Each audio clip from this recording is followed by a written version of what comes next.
everybody, this is Ryan here from CandRreviews again. I'm going to do a quick review here on my KABAR fighter's knife. And the way you can tell that this is actually the fighter's knife, it's got this little groove back here, and that's for locking blades and stuff during some of the fights. I'm not a knife fighter. I always loved my dad's KABAR from Vietnam.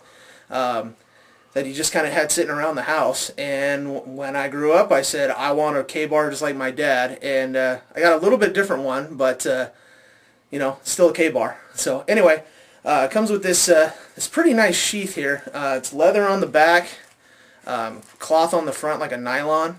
The knife fits in it really well. It can be turned around either way. These also spin here, the snaps to hold it, so you can, whichever way your fingers like to hold it. I always like mine to be snapped, where I can flick it open this way because I'm right-handed, and then I can pull the knife. So of course that was backwards there. But anyway, this is actually held up pretty well. The one I bought didn't come with a lanyard or anything like that to attach to your leg. So I just took an old shoelace and did it, and it seems to work fine for me. So anyway, let's talk about the knife a little bit here. It's got a rubberized grip here, so that if you got a wet hand or a bloody hand or anything like that, you don't lose your grip on it. It's got a very, very strong, easy to grip knife. It is a full tang, and you can actually see that on the back here. So don't worry about breaking it or it's snapping off right here or anything. It does have a partial serrated edge here. You guys can see that there. You can use that for anything from cutting wood to cutting bone to anything, and it's kind of rounded, but it is incredibly sharp.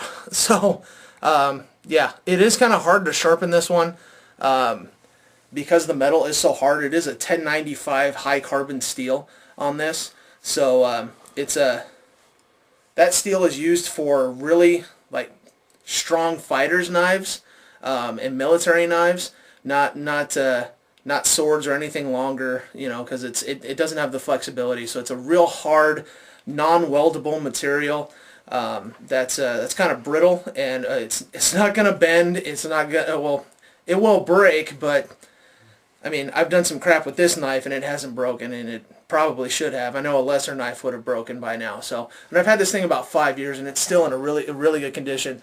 The coating is really strong on it. And it really stays nice also. So I just put a nice coat of oil on this. But anyway, I have sharpened this a few times, and it sharpens up pretty well. It's a little bit stronger than the Buck 19T. But anyway, about cost here, I think I paid about $50 for this knife. I'm not sure what they're going for right now. I haven't looked them up recently, but I think I paid about $40 to $50 for it about 5 years ago. So if you're interested, I would definitely take a look at them. I know they have some different variants, Tonto blades, things like that, of the regular KABAR knife. This one, you got to look for that notch there if you want this exact knife, though. So anyway, this is Ryan from CandRreviews, and this is the KABAR fighter's knife.